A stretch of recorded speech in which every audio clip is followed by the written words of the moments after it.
The question came out of nowhere, the way children's questions often do, soft, simple, and devastating. "Why don't you have anyone to pick you up?" I heard it from the kitchen, standing still with a dish in my hand, water running over my fingers. I didn't even realize I'd stopped breathing until the silence stretched too long. She froze. I couldn't see her face from where I stood, but I could picture it perfectly.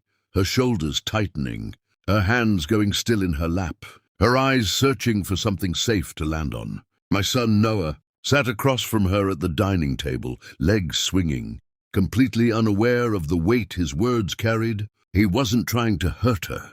He was 7. 7-year-olds don't know how sharp honesty can be. "I mean," he continued, tilting his head, "everyone has someone. My dad picks me up, or my grandma, or Miss Carla's husband picks her up. But you always walk." The water kept running. My hands had gone cold. I should have stepped in. I should have interrupted, redirected, said something, anything. But I didn't, because something in me needed to hear her answer, needed to understand the quiet woman who had stepped into our lives 3 months ago and somehow made the house feel different, warmer, softer, alive again.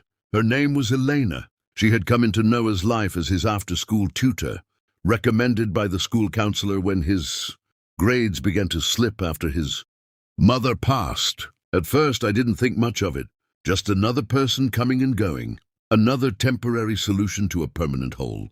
But Elena stayed, not just physically, but emotionally. She didn't push, didn't try to replace anyone. She just sat with him, helped him with his homework, listened to his endless questions about space and dinosaurs and whether heaven had seasons. And somehow Noah started smiling again. So did I. But Elena, she carried something. You could see it in the way she hesitated before laughing too loudly. The way her eyes lingered on family photos just a second longer than normal. The way she always said goodbye like it might be the last time. And now she was sitting at my table, faced with a question she clearly hadn't prepared for. Her voice came out small. I turned off the water.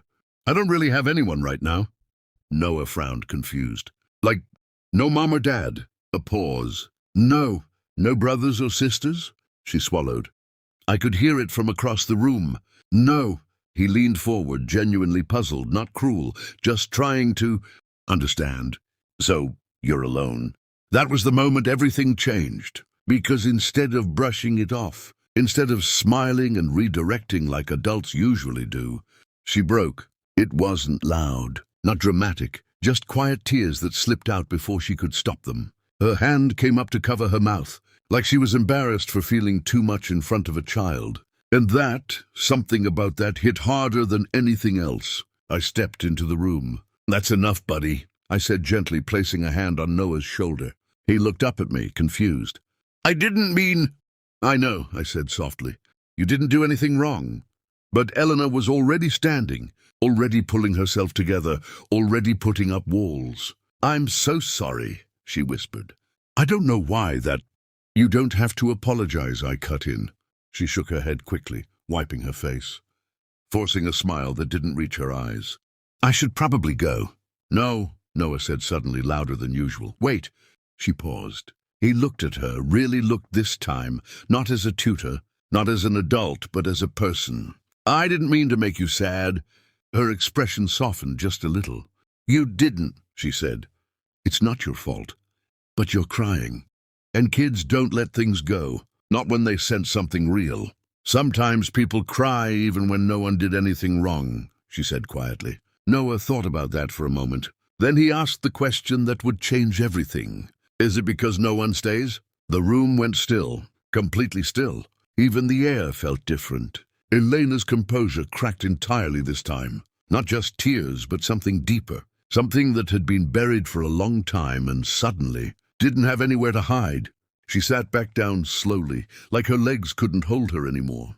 And she nodded. "Yes?" That one word carried years inside it.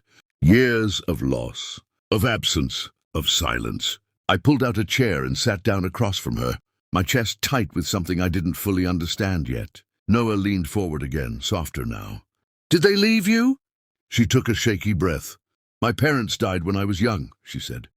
"Car accident." Noah's eyes widened. And after that, I moved around a lot. Foster homes, relatives, places that weren't really home. She paused, her fingers twisting together in her lap. People were kind sometimes, but no one stayed. And I guess she let out a small, broken laugh. I stopped expecting them to. Noah was quiet for once, really quiet, processing. And now, he asked. She hesitated. Now I just take care of myself. There was no self-pity in her voice, just truth. And somehow that made it worse. I looked at her differently in that moment. Not as someone helping my son, but as someone who had been surviving alone for far too long. Noah slid off his chair and walked around the table. I watched him, unsure of what he was about to do. Kids can surprise you in ways that break your heart open. He stopped in front of her. Then, without hesitation, he wrapped his arms around her. It was clumsy, a little awkward, but it was real. You can stay, he said into her shoulder. You don't have to be alone anymore. Elena froze. Then she let out a sound I will never forget. Not quite a sob, not quite a breath. Something in between, something raw. Her arms slowly came up hesitantly, like she wasn't sure she was allowed to hold on. But then she did, and she held on tight. I looked away for a moment, giving them privacy, even though we were all in the same room, because something sacred was happening. Something bigger than any of us. That night, after Noah went to bed, Elena stayed longer than usual. We sat in the living room, the lights dim, the house quiet. I'm sorry about earlier, she said again, staring at her hands. You don't have to keep saying that. She nodded but didn't look convinced. I don't usually let people see that. I figured. A small, tired smile. I don't even know why it hit me like that. I do, I said. She looked up. Because you've been holding it in for years.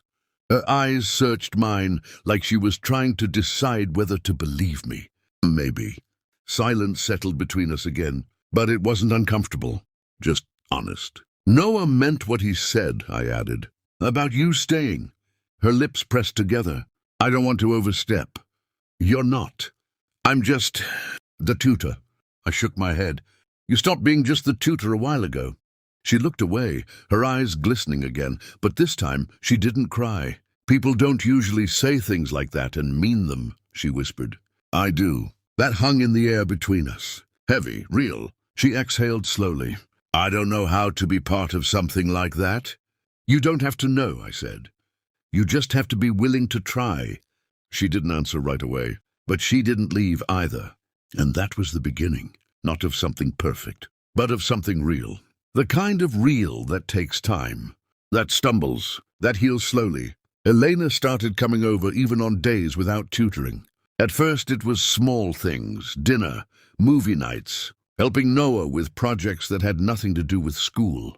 Then it became more, laughter that came easier, silences that didn't feel empty, a presence that didn't feel temporary. And for the first time in a long time, our house felt like something more than just a place we lived. It felt like a home. One night, months later, I found her standing in the hallway, looking at a photo of Noah and his mother. I hope it's okay, she said softly when she noticed me.